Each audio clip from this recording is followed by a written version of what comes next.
जैसी कील अलग हुई चाक गिर जाता है।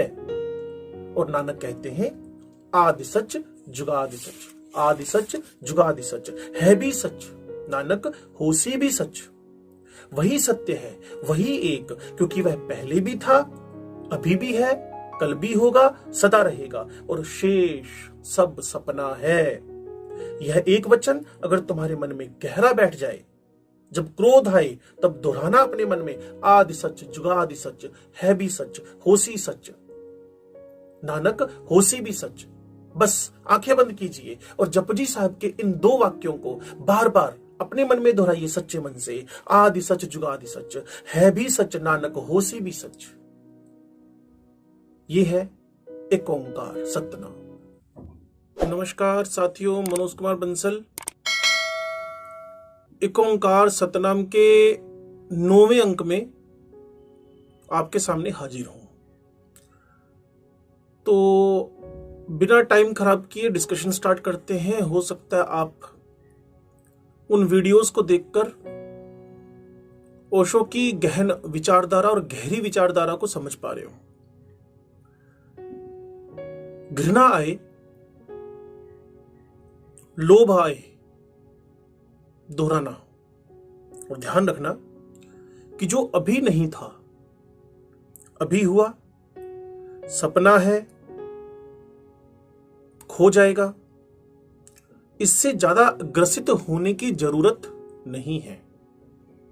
साक्षी भाव रखना, धीरे धीरे तुम पाओगे कि जो व्यर्थ है अपने आप गिरने लगेगा, क्योंकि तुम्हारे उससे संबंध टूट गए और सार्थक का जन्म होने लगा, शाश्वत उठने लगा, संसार खोने लगा। सोची सोच न होविए, जय सोची लखबार, सोची सोच न होवई, जे सोची लखबार, चुप्पे चुप न होवई, जे लाई रहा लिवतार, पुखिया पुख न उतरी, जे बना पूरिया पार, सहस सियापना लख होही, त इक न चले नाल, किव सचियारा होइए, किव कूड़े तुट्टे पाल, हुक्मी रजाई चलना, नानक लिखिया नाल। यह बड़ा कीमती और बहुमूल्य सूत्र है, नानक का सब सार।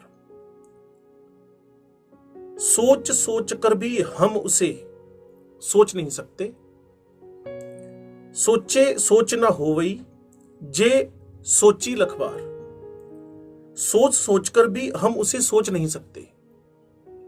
यद्यपि हम लाखों बार सोच सकते हैं, सोचने पे थोड़ी हमारा रिस्ट्रिक्शंस है, प्रतिबंध है, यद्यपि हम लाखों बार सोच सकते हैं। सोच सोचकर उसे कभी किसी ने पाया नहीं। सोचे सोच न होवई, जे सोची लखबार, सोच सोचकर ही तो हमने उसे गवाया है।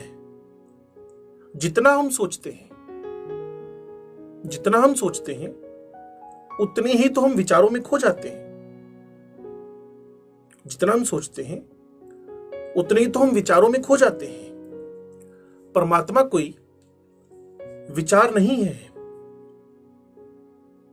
वह कोई तर्क की निष्पत्ति भी नहीं है, वो कोई तर्क की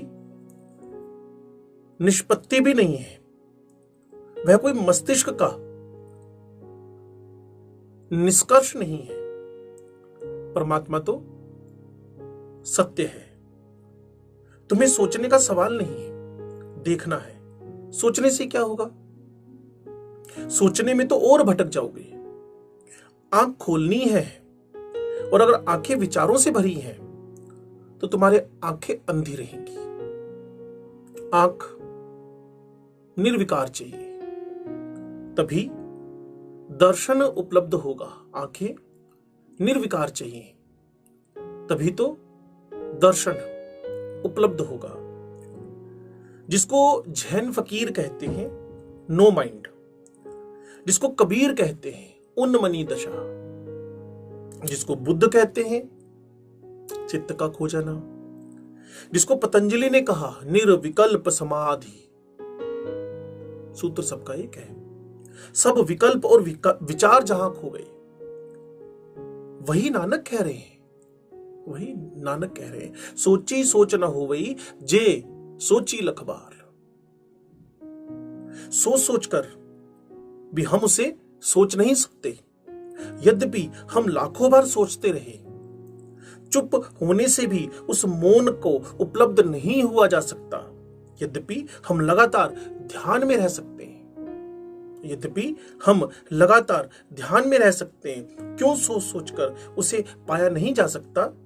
क्यों चेष्टा करके मौन साधा नहीं जा सकता? क्यों? ऐसा क्यों? क्योंकि जितनी तुम चेष्टा करोगे उतना ही तुम पाओगे मौन असंभव हो जाता है।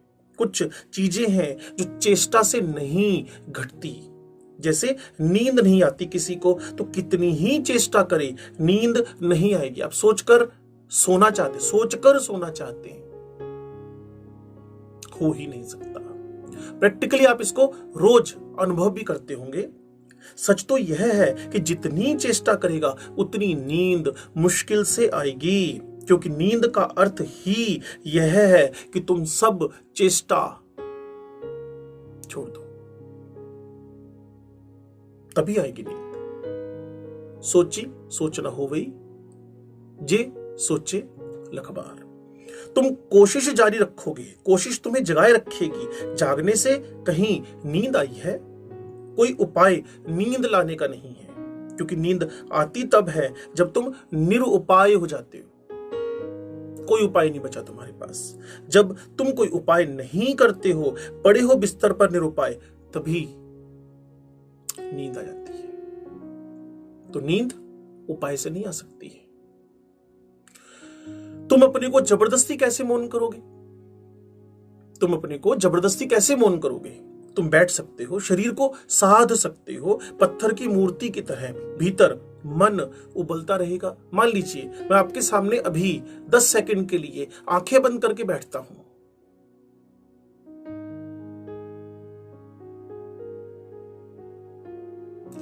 लेकिन ये मौन तो फिर भी नहीं हुआ। अब आप कहेंगे आप तो चुप थे, मौन तो हो ही गया ना। बिल्कुल नहीं हुआ, क्योंकि मेरे मन के अंदर क्या चल रहा है? उबाल चल रहा है। किस बात का उबाल चल रहा है? मेरे सामने एक वीडियो कैमरा है, मैं अपने व्यूअर के साथ फेस टू फेस बात कर रहा हूं, वो मुझे सुन रहे हैं, बस ये मन में उबाल चल रहा है। तो ये मौन नहीं हुआ। नानक एक मुसलमान नवाब के घर मेहमान थे। एक वाकया सुनाते हैं आपको। नानक को क्या हिंदू क्या मुसलमान, ये तो हम यूज करते हैं।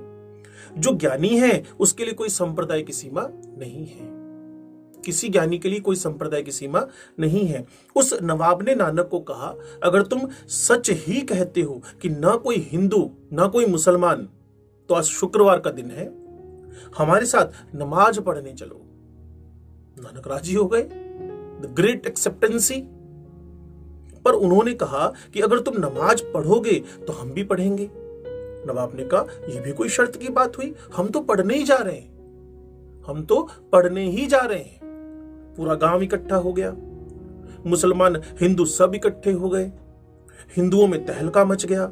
नानक के घर के लोग भी पहुंच गए कि ये क्या कर रहे हो। लोगों को लगा नानक मुसलमान होने जा रहे हैं। लोग अपने भय से ही दूसरों को भी तोलते हैं, अपने भय से ही दूसरों को तोलते हैं। मुझे डर है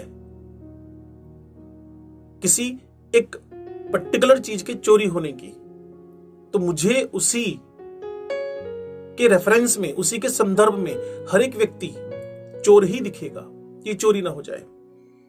नानक मस्जिद गए, नमाज पढ़ी गई। नवाब बहुत नाराज हुआ।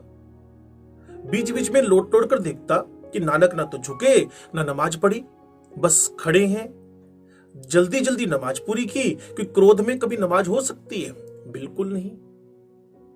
क्रोध से धर्म को कैसे साधा जा सकता है? करके किसी तरह पूरी। नानक पर लोग टूट पड़े और उन्होंने कहा, तुम धोखेबाज हो, कैसे साधु, कैसे संत। तुमने वचन दिया नमाज पढ़ने का और तुमने नमाज तो की नहीं। नानक ने कहा, वचन दिया था, शर्त आप भूल गए। नानक थे वो।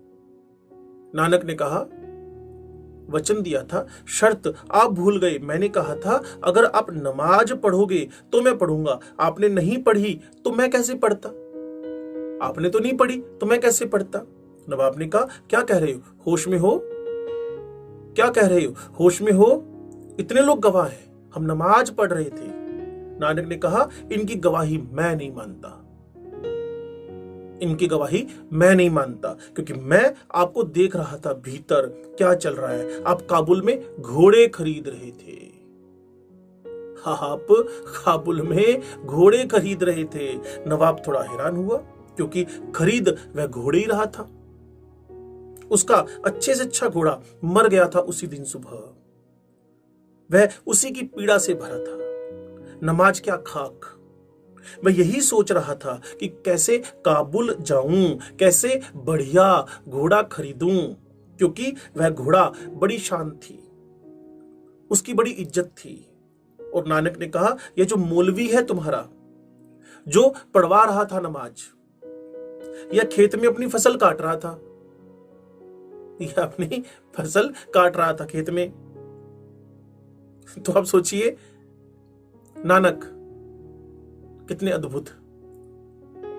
और यही बात सच थी। मौलवी ने कहा कि बात तो ये सच है, बात तो ये सच है। फसल पक गई है और काटने का दिन आ गया है। गांव से मजदूर नहीं मिल रहे थे और चिंता मन पर सवार है। नानक ने कहा, अब तुम बोलो, तुमने नमाज पढ़ी जो मैं साथ दूं? तुमने नमाज पढ़ी जो मैं साथ दूं? नहीं ना। तुम जबरदस्ती नमाज पढ़ लो, तुम जबरदस्ती ध्यान कर लो, तुम जबरदस्ती पूजा प्रार्थना कर लो। क्या तुम कर रहे हो इसका कोई मूल्य नहीं, वो फिजिकल एक्टिविटी है। क्या तुम्हारे भीतर चल रहा है? तुम पत्थर की मूर्ति की तरह बैठ जाओ, इससे क्या होगा? तुम पत्थर की मूर्ति की तरह बैठ जाओ, इससे क्या होगा? शरीर को साध लोगे, फिजिकल एक्टिविटी, इससे क्या मन सधेगा? मन में तो वही चलता रहेगा जो चल रहा था। मन में तो वही चलता रहेगा जो चल रहा था, और भी जोर से चलेगा, क्योंकि जब शरीर काम में लगा था तो शक्ति बटी थी। जब शरीर काम में लगा तो आपकी पावर का डिस्ट्रीब्यूशन हो चुका था। अब शरीर बिल्कुल निष्क्रिय है, इनएक्टिव है, पैसिव है। सारी शक्ति मन को मिल गई है। अब मन में और जोर से विचार उठेंगे। आप पत्थर की तरह बैठे हैं, मैंने भी आपको 10 सेकंड करके बताया। अगर आप पत्थर की तरह बैठे हैं तो होएगा क्या? आपकी सारी फिजिकल एक्टिविटी बंद है और आपका मन अब और जोर से सोचने के लिए, विचार के लिए तल्लीन हो जाएगा। इसीलिए लोग जब भी ध्यान करने बैठते हैं तब ज्यादा विचार उठते हैं। ध्यान करने बैठेंगे, विचार और ज्यादा आएंगे। पूजा करने बैठते हैं तो बाजार का बहुत ख्याल आता है।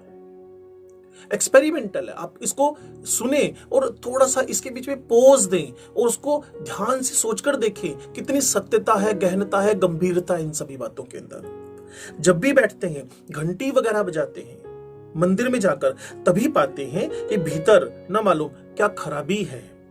ऐसे सब ठीक चलता है, ऐसे सब ठीक चलता है। सिनेमा में बैठ जाए, मौन आ जाता है, थोड़ी शांति हो जाती है।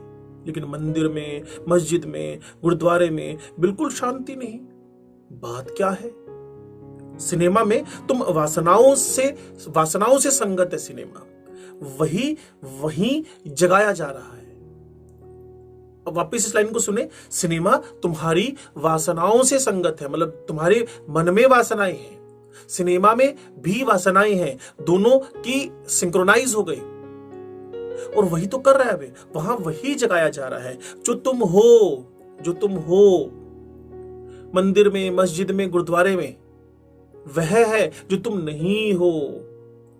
वहां वही उभारा जा रहा है जो तुम्हारे भीतर भरा है। वही कूड़ा करकट, वही कचरा तुमसे तालमेल बैठ जाता है, तुमसे तालमेल बैठ जाता है। मंदिर में कुछ ऐसी पुकार की जा रही है जिसमें या जिससे तुम्हारा कोई तालमेल, तुम सिंक्रोनाइज्ड ही नहीं हो, वही सब गड़बड़ हो जाती है, वही सब गड़बड़ हो जाती है। नानक कहते हैं चुप होने से भी कुछ ना होगा, बिल्कुल नहीं। उस मौन को नहीं पाया जा सकता, यद्यपि हम लगातार ध्यान में रह सकते हैं, बैठे रहो दिन रात, कुछ भी ना होगा। नानक कहते हैं चुप होने से भी कुछ ना होगा। उस मौन को नहीं पाया जा सकता, यद्यपि हम लगातार ध्यान में रह सकते हैं, बैठे रहो दिन रात, कुछ ना होगा। बैठे रहो दिन रात, कुछ ना होगा। भूखों की भूख नहीं जाएगी, यद्यपि हम पूड़ियों के पहाड़ ही क्यों ना जमा कर लें, यद्यपि हम पूड़ियों के पहाड़ ही क्यों ना जमा कर लें, क्योंकि यह भूख पूड़ियों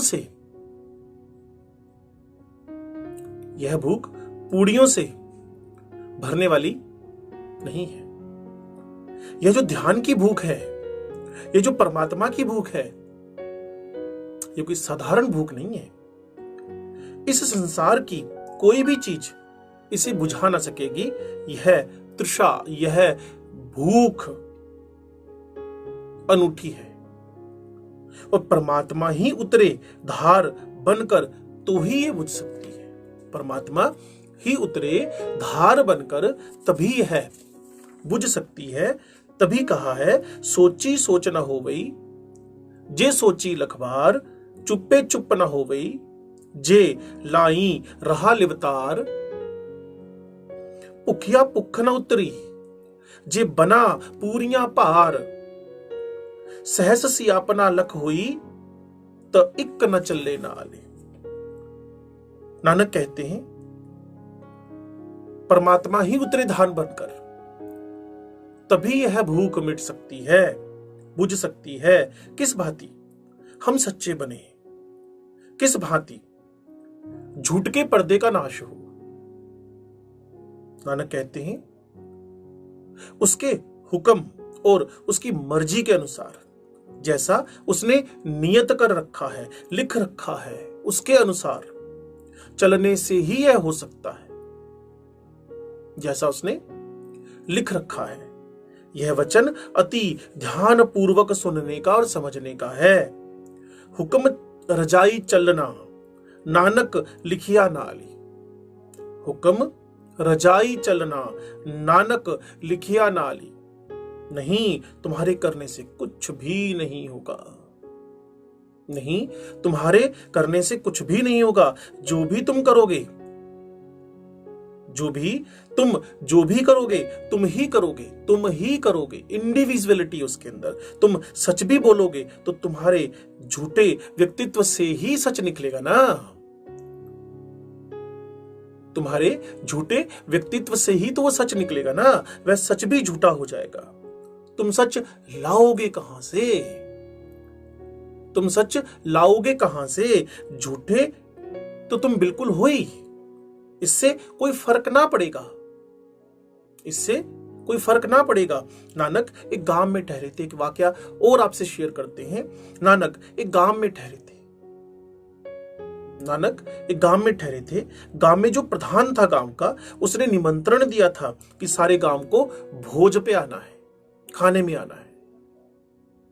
कोई यज्ञ चल रहा था, नानक को भी बुलाया था, नानक गए नहीं, और एक गरीब आदमी के घर में ठहरी थी। उसका नाम था लालू। गरीब बढ़ई था, कारपेंटर। उसकी कोई हैसियत ना थी, रूखी सूखी रोटियां थी, और गांव के अमीर ने निमंत्रण दिया था। अनेक बार आदमी आए बुलाने, नहीं, अब नहीं माना, बिल्कुल नहीं माना। क्लियर। अमीर खुद आया, नानक को लेकर गया। नानक ने कहा तुम चाहते हो चलूंगा। उसने पूछा, महल में ले जाकर मेरे शुद्धतम भोजन को इंकार करते हो, और उस गरीब का अशुद्ध भोजन, वह ब्राह्मण भी नहीं है, वह ब्राह्मण भी नहीं है। यह शुद्ध ब्राह्मणों ने स्नान करके गंगा जल से इस सब को तैयार किया है, पवित्रतम, और तुम इसे इंकार करते हो। नानक ने कहा, तुम अब जिद ही करते हो तो कहूं, थोड़ा भोजन तुम्हारा ले आओ। लालू भी पीछे पीछे चला आया था। उसने कहा, तू भी अपनी सूखी रोटी लेकर आ। लालू, तू भी अपनी सूखी रोटी लेकर आ। कहते हैं प्रतीक कहानी है, यही तरीका होता है अच्छी बात को कहीं तक पहुंचाने का, प्रतीकात्मक। कि नानक ने एक हाथ में लालू की रोटी और एक हाथ में हलवा पूड़ी उस धनपति की लेकर निचोड़ी। इस तरीके से लालू की रोटी, उस धनवान व्यक्ति की रोटी निचोड़ी। तो लालू की सूखी रोटी से तो दूध की धार बही, और दूसरे हाथ से जो रोटी धनवान की थी, लहू की बूंदें टपकी। नानक ने कहा, तुम अशुद्ध हो तो तुम ब्राह्मणों से भोजन बनवाओ, कि गंगा के पानी को बुलवाओ, कि एक एक गेहूं को धो धोकर साफ करके बनवाओ, इससे कोई फर्क ना पड़ेगा, इससे कोई फर्क ना पड़ेगा। तुम्हारा सारा जीवन शोषण, बेईमानी, चोरी, झूठ का है। तुम्हारी हर रोटी में खून छिपा है, खून निकला या नहीं ये सवाल महत्वपूर्ण नहीं है, प्रतीकात्मक है ये। लेकिन बात तो सच है। तुम कैसे सच्चे होगे? तुम ही तो सच्चे होगे ना, तुम ही तो सच्चे होगे ना। इंडिविजुअलिटी, तुमने कहा मैं सच्चा हूं, कौन उपाय करेगा? तो नानक कहते हैं, तुम्हारे किए कुछ भी ना होगा। हुक्मी रजाई चलना नानक लिखिया नाली, हुक्म रजाई चलना लालख नानक लिखिया नाली। तो नानक कहते हैं तुम्हारे किए कुछ भी ना होगा। तुम बेईमान हो तो तुम्हारी सच्चाई में भी बेईमानी घुस जाएगी। तुम सच भी बोलोगे कि जब तुम्हारी बेईमानी को उससे फायदा हो। इस टाइप का सच, अब सच को भी मोल्ड कर डालोगे। तुम्हारी बेईमानी को फायदा होना चाहिए। तुम सच भी इस ढंग से बोलोगे कि दूसरे को दुख पहुंचे। तुम ऐसे सच की तलाश करोगे जिससे दूसरे के हृदय में छुरा लग जाए। तुम झूठ से लोगों को नुकसान पहुंचाते थे, तुम सच से भी नुकसान ही पहुंचाओगे। तुम जो भी करोगे वह गलत होगा, क्योंकि तुम गलत हो। तुम जो भी करो वो गलत ही होगा, क्योंकि तुम खुद गलत हो। उपाय क्या है? आप कहेंगे ये तो प्रॉब्लम डिस्कस कर रहे हैं, तो उपाय क्या है? तो उपाय भी ओशो ही सुझाते हैं नानक के माध्यम से। उपाय क्या है? तो नानक कहते हैं उपाय एक ही है, उसके हुक्म और उसकी मर्जी के अनुसार सब उस पर छोड़ दे। जैसा वह जिंदगी जीने के लिए कहे जियो, जैसी वो जिंदगी जीने के लिए कहे जियो, जैसा वह कराए करो, जहां वह ले जाए जाओ।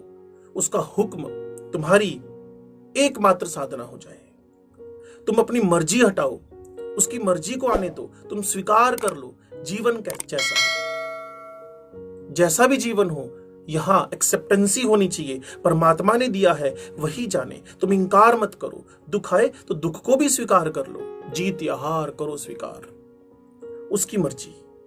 और अहोभाव रखो, धन्य भाव रखो कि अगर उसने दुख दिया है तो जरूर कोई राज होगा, कोई अर्थ होगा, कोई रहस्य होगा। तुम शिकायत मत करो, कंप्लेन मत दर्ज करो, कंप्लेन मत करो उसकी। तुम धन्यवाद से ही भरे रहो। सब कुछ तेरा, वह तुम्हें जैसा रखे, गरीब तो गरीब, अमीर तो अमीर। विवेकानंद जी से उनके गुरु ने कहा था, अपनी हालत देख और मां काली से कुछ मांग। लेकिन विवेकानंद जी ने कहा, स्वामी जी ने कहा, मां काली को सब पता है और उसी की इच्छा से सब चल रहा है। यही नानक कह रहे हैं। अमीर हो तो अमीर, सुख में हो तो सुख में, दुख में हो तो दुख में। एक बात तुम्हारे भीतर कॉन्टिन्यूअसली सतत बनी रहे कि मैं राजी हूं, तेरा हुक्म मेरा जीवन है। और तब तुम अचानक पाओगे कि तुम शांत होने लगे। जो लाख ध्यान में बैठकर भी नहीं होता, वह उसकी मर्जी पर सब छोड़ देने से होने लगेगा, हो ही जाएगा, क्योंकि चिंता का कोई कारण ही ना रहा। हुक्मी रजाई चलना, नानक लिखिया नाली। उसके हुक्म से चलेगा सब। चिंता क्या है? चिंता यह है कि जैसा हो रहा है उससे अलग, अन्यथा, डिफरेंट होना चाहिए था। बेटा मर गया, नहीं मरना था, यह चिंता है। दिवाला निकल गया, नहीं निकलना, यह चिंता है। जैसा हुआ वैसा नहीं होना था, और जैसा हो रहा है वैसा नहीं होना चाहिए। संघर्ष की स्थितियां पैदा कर रखी हैं आपने। तुम अपनी मर्जी को थोपने की कोशिश कर रहे हो जीवन पर, यही तुम्हारी चिंता है। फिर इससे तुम परेशान हो, फिर इस परेशानी को भीतर ढोते हुए तुम ध्यान करने बैठते हो, पूजा करने बैठते हो, मंदिर मस्जिद गुरुद्वारे में बैठते हो। तब तुम खेत में फसल काटोगे, काबुल में घोड़ा खरीदोगे। वह चिंता जो थी पीछे रहेगी, वह तुम्हारे ध्यान को विकृत कर देगी। तब तुम कैसे शांत हो सकोगे? तब तुम कैसे शांत हो सकोगे? एक ओंकार, सतनाम। अगले 10वें अंक में मैं इसके आगे जो ओशो ने गहन और विस्तृत बातें जपुजी साहिब का विस्तृत वर्णन करते हुए दी हैं, उस पर चर्चा करूंगा। तब तक के लिए आज्ञा दीजिए। नमस्कार।